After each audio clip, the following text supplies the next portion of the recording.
10,000 क्यों, कई लाख रुपए लोग के फंसे हुए हैं। क्या आप 10,000 देकर वो तो काम नहीं कर रहे हैं। जैसे किसानों को आप कि सबका साथ, उद्योगपतियों का विकास, अडानी का विकास, अंबानी का विकास, आप देख के देश को लूटता रहे, कोई मतलब नहीं। जब देख ही रहे हैं अडानी के एयरपोर्ट पर 20,000 करोड़ का गांजा उतरता है, अडानी का कोई कार्रवाई नहीं हुई। क्या नाम हुआ आपका?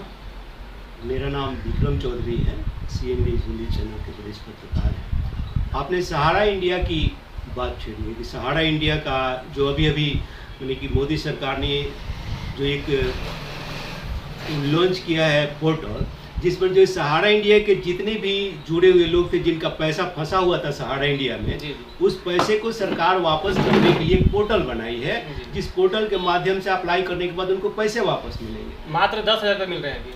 देखिए, ना मामा से काना मामा अच्छा होता है। जहाँ तक 1 रुपये नहीं मिल रहे थे सहारा इंडिया के जो जितने भी कस्टमर थे, जिनका इन्वेस्टमेंट था इतना बड़ा, तो कम से कम 10,000 दे करके सरकार एक बहुत बड़ा काम कर रही थी। इसके लिए तो सरकार को धन्यवाद मैं अपने तरफ से देता हूँ। लेकिन नियत और नियति में सवाल खड़ा होता है कि सिर्फ 10,000 क्यों, कई लाख रुपए लोग के फंसे हुए हैं। क्या आप 10,000 देकर वो तो काम नहीं कर रहे हैं। जैसे किसानों को आप 6,000 रुपये दे रहे हैं सालाना, नहीं, लेकिन किसान जब आंदोलन में जाते हैं और पूरा MSP मांगते हैं अपने उत्पाद का, अनाज का, तो आप उनकी बात नहीं सुनते हैं, है ना। वो धरने पर सालों तक बैठे रहते हैं, आप उनकी बात नहीं सुनते हैं। वो सैकड़ों के तादाद में जो है से कि वो अपने जीवन को गंवाते हैं, शहीद होते हैं, 700 से ज़्यादा किसान मर जाते हैं। तो आपको याद नहीं आता कि नहीं किसानों की बात सुन लेनी चाहिए। तो ये राजनीति कितनी है और हकीकत कितना है, एक बहुत बड़ा सवाल है। भारतीय जनता पार्टी नीति गठबंधन, एनडीए जो गठबंधन है, वो जो वादे करती है, वादे पर विश्वसनीयता आम जनता का अब कम पड़ रही है। कारण है कि मोदी सरकार ने जो वादे किए भारत की जनता से, वो वादे उस अनुकूल जो है कि पूरे नहीं किए। क्या लगता है जो 10,000 के बाद का जो अमाउंट है आगे जनता को मिल पाएगा? कुछ नहीं कहा जा सकता। मैंने विश्वसनीयता पर सवाल इसलिए खड़ा हो रहा है कि 2024 में इलेक्शन है, तो हो सकता है आपने इलेक्शन को मोड में रख करके कहा कि चलो 10,000 दे दो, इससे सारा इंडिया में लाखों लोग जुड़े हुए हैं। नहीं, पूरा सहारा परिवार का जो वोट है अपनी ओर करने के लिए ये एक साजिश भी हो सकता है। ऐसी संभावना व्यक्त कर सकते हैं। जैसे मोदी जी बोले कि 2 करोड़ हर साल जो है बेरोजगारों को रोजगार देंगे, जबकि उसी रेशियो में 2 करोड़ के रेशियो में इस देश के जो है नौजवान शिक्षित लोग बेरोजगार हो गए, 18-20 करोड़ हो गए, है कि नहीं। उन्होंने कहा कि आपको 15 लाख रुपया आपके खाते में चला जाएगा, जनधन योजना जाकर खुलवा ले, जिससे पोर्टल पर खुलवा रहे हैं जाकर कि सहारा से पैसा मिलेगा, सहारा से पैसा मिलेगा। सारे लोग गांव गली में जाकर जो है खुलवा रहे हैं कि पैसा मिलेगा। उसी तरह जनधन योजना की जब मोदी जी ने बात की तो 15 लाख वापस आएगा सरकार बनने के बाद, और सारे लोगों ने जो है कि जाकर के जनधन योजना में जाकर खुलवा लिया, 1 रुपया नहीं मिला। मतलब सरकार 24 के चुनाव जीतने के बाद हो सके 10,000 के बाद रोक लगे और आगे का स्कीम आगे करना पड़ता है। कुछ भी नहीं कह सकता, ऐसा हो भी सकता है ना। हवाई चप्पल वाले हवाई जहाज में घूमे, तो ये नारे होते हैं, है ना, जीतने के नारे होते हैं। सरकार करती है सबका साथ सबका विकास, है कि नहीं, सबका विश्वास। तो ये नारे देती है पब्लिक को, लोक लुभावने नारे, आम जनता को अपनी तरफ आकर्षित करने के लिए। जबकि उल्टा है, विपक्ष से जाकर बात कीजिएगा तो वो कहेगी कि सबका साथ, उद्योगपतियों का विकास, अडानी का विकास, अंबानी का विकास, आप देख भी रहे हैं, है कि नहीं। तो इस तरह की बातें हैं। सुब्रत राय देखिए इस कंपनी के हेड थे, जिन्होंने कंपनी को सहारा इंडिया को बनाया था, वो बहुत अच्छी सोच थी। और गांव गांव में जो है कि सहारा इंडिया का एक जो है कि एजेंट आपको मिल जाता था। कम से कम उन्होंने, अब मुझे लगता है कि उन्होंने करोड़ों लोगों को रोजगार दिया था।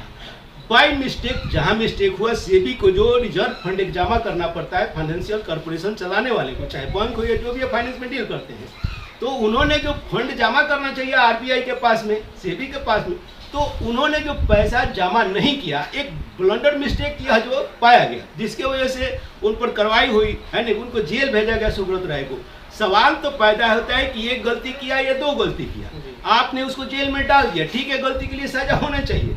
ये भी तो सोचना चाहिए सरकार, कांग्रेस को या भाजपा को, किसी की सरकार को। करोड़ों लोगों का जीवन जो चल रहा था इस देश का, जो बेरोजगारी दर घट रही थी, रोजगार मिल रहा था, आपने उसको तो चौपट कर दिया, है ना।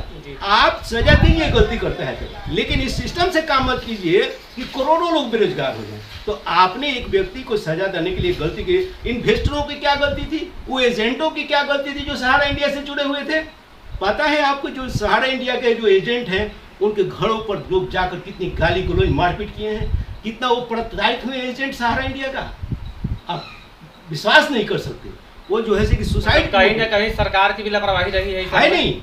सरकार देखिए क्या करती है, ये बड़ी बड़ी कंपनियों से फंडिंग चाहती है इलेक्शन में। देखिए मामला कहाँ है, जो इनको फंडिंग कर देता है वो तो इस देश को लूटता रहे, कोई मतलब नहीं। जब देख ही रहे हैं अडानी के एयरपोर्ट पर 20,000 करोड़ का चरस गांजा उतरता है, अडानी का पकड़ कोई कार्रवाई नहीं होती है। आप समझ सकते हैं कि देश की सरकारें किस कैसे चल रही हैं। अच्छा, एक सवाल हमारा और है सहारा का, तो आपको जो तर्क था हम लोगों को समझ में आ रहा है कि 2024 चुनाव जीतने के बाद हो सके तो पैसा मिल भी सकता है जनता को या फिर ना भी मिले। एक सवाल और है, अभी देश में हमारा जो चल रहा है कि भारत और इंडिया, क्या हम जो इंडिया शब्द है इंग्लिश में यूज करते थे और भारत हिंदी के लिए, तो अब हर जगह भारत ही यूज कर पाना संभव है क्या? देखिए संभव और संभव अलग बात है, ठीक है। कल से संविधान में संशोधन हो, पार्लियामेंट में ये पास हो जाए कि नहीं भारत ही यूज करना है, इंडिया यूज नहीं करना है कि नहीं, तो ठीक है, हर चीज बदल जाएगा। हर चीज, एक चीज प्रयागराज को बदलने में लगभग 300 करोड़ का खर्चा आया था। अब क्या क्या बदलेगा? इंडिया गेट का नाम बदलिएगा, रिजर्व बैंक ऑफ इंडिया को बदलिएगा, नोटबंदी कीजिएगा, करना पड़ेगा। लेकिन इंडिया था, स्कीम था। अरे मोदी जी का है, इंडिया के नाम पर तो सैकड़ों इसके मोदी जी का है। तो उस समय मोदी जी को तो ख्याल नहीं है कि इंडिया का हम नाम ले रहे हैं। जैसे ही इंडिया गठबंधन बना, इनसे जो भय पैदा हुआ, जो बहुत बड़ा मजबूत गठबंधन बना है, इससे बीजेपी सरकार, एनडीए सरकार और मोदी जी खुद घबराए हुए हैं, है कि नहीं। तो उनकी ताकत जो है एनडीए गठबंधन से बहुत मजबूत है। तो उनको एक डर बना होगा कि इंडिया के नाम पे कहीं जनता का जो वोट है महागठबंधन को मिल जाए।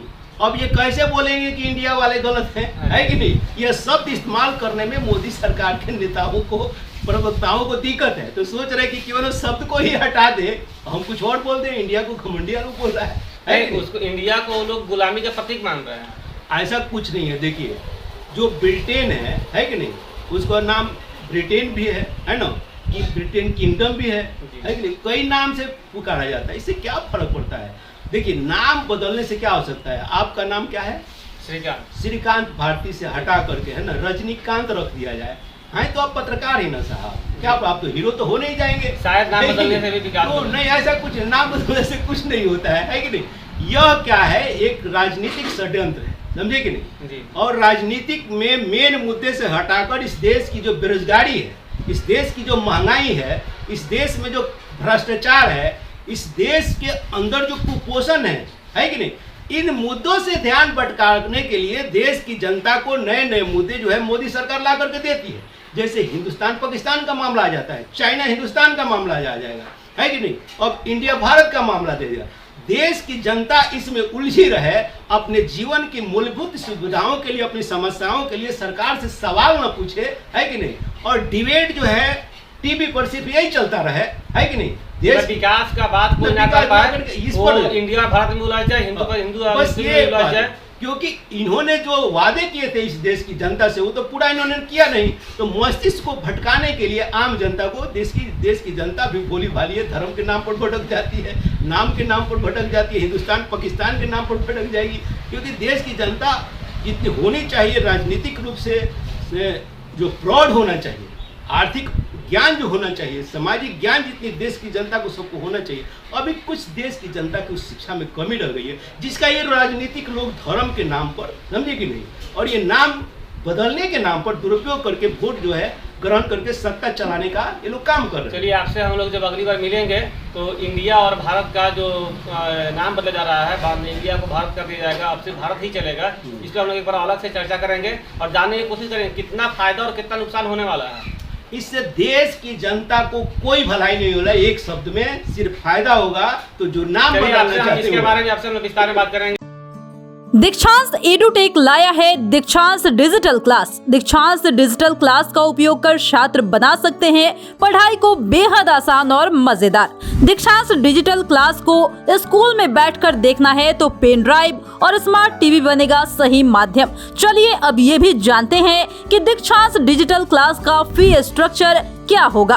नर्सरी से लेकर यूकेजी के लिए 7,000, नर्सरी से लेकर दूसरी कक्षा के लिए 12,000, नर्सरी से लेकर 5वीं तक के लिए 18,000, नर्सरी से लेकर 8वीं तक के लिए 24,000, नर्सरी से लेकर 10वीं तक के लिए 30,000। अगर आपको डेमो करना है तो उसके लिए आप दीक्षांत डिजिटल क्लास के YouTube चैनल को विजिट कर सकते हैं। हमारे YouTube चैनल को सब्सक्राइब और Facebook पेज को लाइक करना ना भूलें। धन्यवाद।